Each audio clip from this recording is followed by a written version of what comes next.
So Unity Engine has apologized. Mark Whitten has come out and said, we're sorry, we're rolling things back. We're only applying the runtime fee to a limited subset of successful Unity games. So what if I told you that all of this, the backlash, the rollback, all of it was part of the plan from the beginning?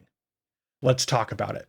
To our community. Right off the bat, they're cloying and super obnoxious with their word choices here. I'm Mark Whitten, and I lead Unity Create, which includes the Unity Engine and editor teams. Now, if you didn't know who Mark Whitten was, I looked him up, and he's chief metaverse enthusiast from Unity. How gaming democratization will enable the metaverse. Yeah, they posted this earlier this year, and this is a heck of a cringe article. Surprisingly, there's no mention of NFTs in this article, which, you know, they're batting 1-0 on that front anyway. But Mark Whitten, he's the guy who's like all gung-ho about the community surrounding Unity Engine. Notably, there's no mention of Riccatello here, but we'll get to that in a second.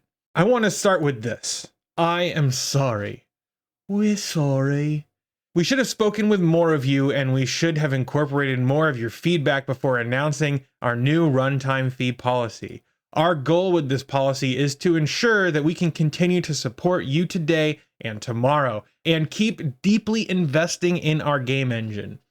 You are what makes Unity great, and we know we need to listen and work hard to earn your trust. We have heard your concerns, and we are making changes in the policy we announced to address them. Our Unity Personal plan will remain free, and there will be no runtime fee for games built on Unity Personal. We will be increasing the cap from 100,000 to 200,000, and we will remove the requirement to use the Made with Unity splash screen. So I'm going to pause here, and I'm going to talk about this because I think this is really interesting. Unity Personal is free. My brother develops games using Unity Personal. He doesn't pay anything. He's quite versed in Unity Engine now, and he makes some interesting like demos on itch.io. I was concerned that he would be on the hook for their install fees. Now, here's the thing. Unity Personal, okay, great. They've increased the cap to $200,000. So if you don't make almost $250,000 in is that a year? I don't know. You're not going to be on the hook to pay any runtime fees. Great. Okay.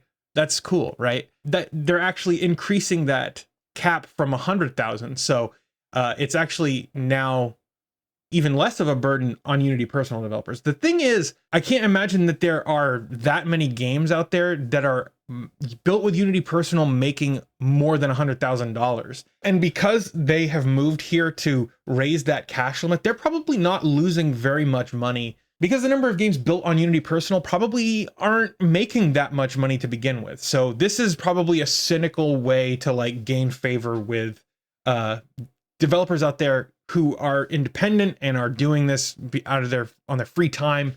And the requirement to have a Made with Unity splash screen, that has been a sticking point for a lot of developers who use Unity as professionals. They have felt like all of the low tier bargain bin crap that comes from, you know, these Unity Personal developers, nothing against them, but many of like the worst games that I've ever played have had the Made with Unity splash screen at the beginning. So that's also probably a move to change the perception of the Unity brand more than it is anything to do with like ingratiating themselves further with gamers or game developers, I should say.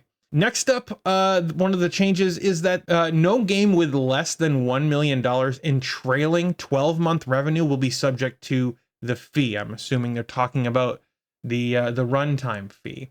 So if you make between 200,000 and just under $1 million in a year using a Unity Personal license, you're not on the hook to pay the runtime fee. Cool, that's great. For those creators on Unity Pro and Unity Enterprise, we are also making changes based on your feedback. The runtime fee policy will only apply beginning with the next LTS version or the long-term support version of Unity, shipping in 2024 and beyond. So originally the plan was to retroactively require the runtime fee to be paid to any game installs, regardless of which version you're using, which Unity version that your game is using. Your games that are currently shipped and the projects you are currently working on will not be included unless you choose to upgrade them to this new version of Unity.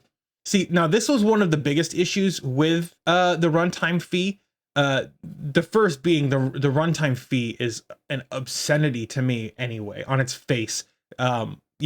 Charging per install, that's the kind of like software as a service shenanigans that are ruining trust, eroding public trust in the infrastructure in the IT sector to begin with. So having every Unity Engine game being installed requiring a 20-cent tax being excised from a private sector company, I mean, that was just bananas on the face of it. But your games that are currently shipped and the projects you're currently working on are not included with are not required to pay the runtime fee. Okay, I can get behind that. Now, at least going forward, any developers who are running or developing a game in Unity and who are pushing those games live know that they will probably be on the hook for that obscene payment scheme.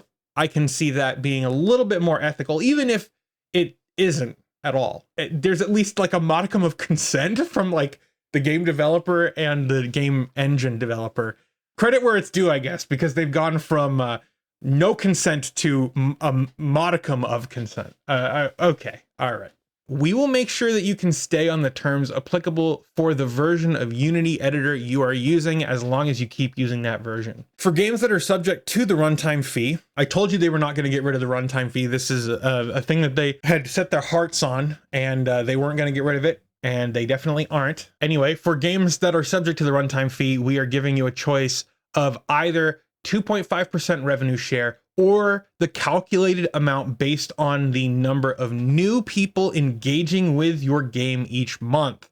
Both of these numbers are self-reported from data you already have available. You will always be billed the lesser amount. So this is interesting. Both of these numbers are self-reported from data you already have available. I'm curious if that's something with like analytics in Unity Engine reporting back to developers and not necessarily Unity themselves.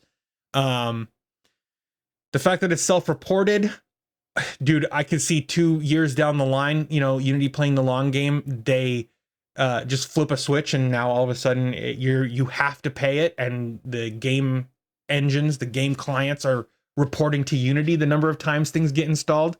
We want to continue to build the best engine for our creators. Good luck with that. You guys suck anyway. We truly love this industry, and you are the reason why. Cringe. Okay, now I know that I mentioned that I was cynical, but you want to know like the real scoop here, the real thing that I believe about this whole fiasco. It has to do with enshittification. This is something that's been on my mind for quite some time.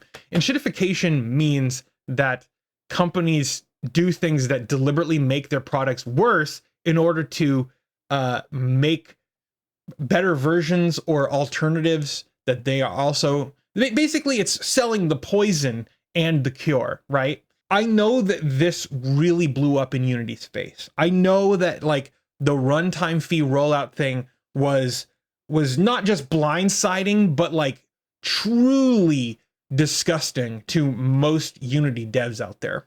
So I think what happened was Unity decided that they wanted to set up this runtime fee scheme. They wanted to force developers to pay, for every install of a game.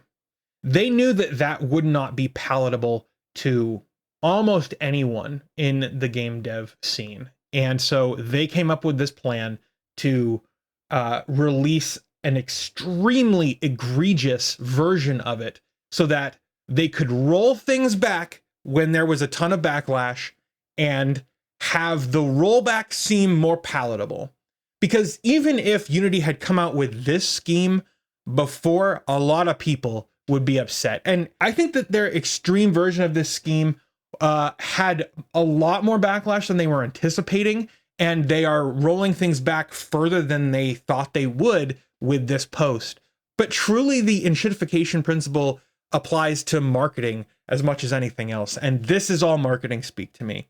Unity Engine knew that nobody would like their initial reveal. They didn't realize how strongly people would react against this deal. So they are rolling things back a little further than I think they intended.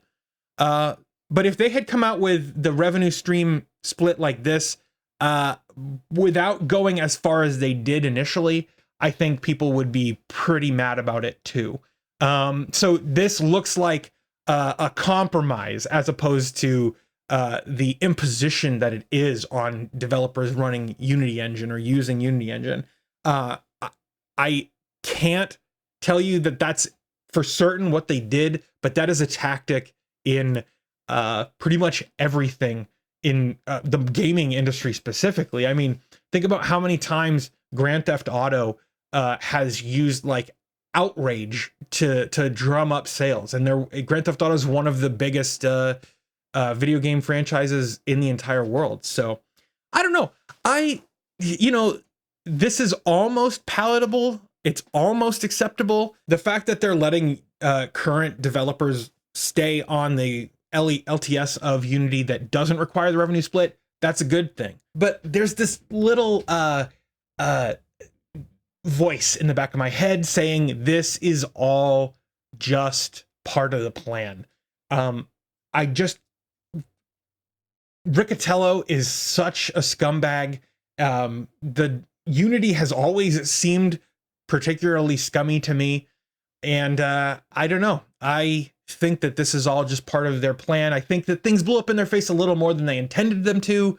I think they knew that there was going to be backlash, and they wanted to make this runtime fee more palatable by being as incredibly outlandish as they could with their original plan. But I would like to know what you think about any of this. How do you feel about how Unity has apologized? How do you feel about how they've moved the goalposts again? Leave me a comment and let me know. I'd love to hear your thoughts on this. I'm so interested to hear what everybody thinks. I think that's going to do it for now, though. Thank you so much for watching. I hope you enjoyed this video. If you did, make sure you like that smash button. You can also get subscribed so you can stay up to date with all the fun stuff we're doing here on the channel.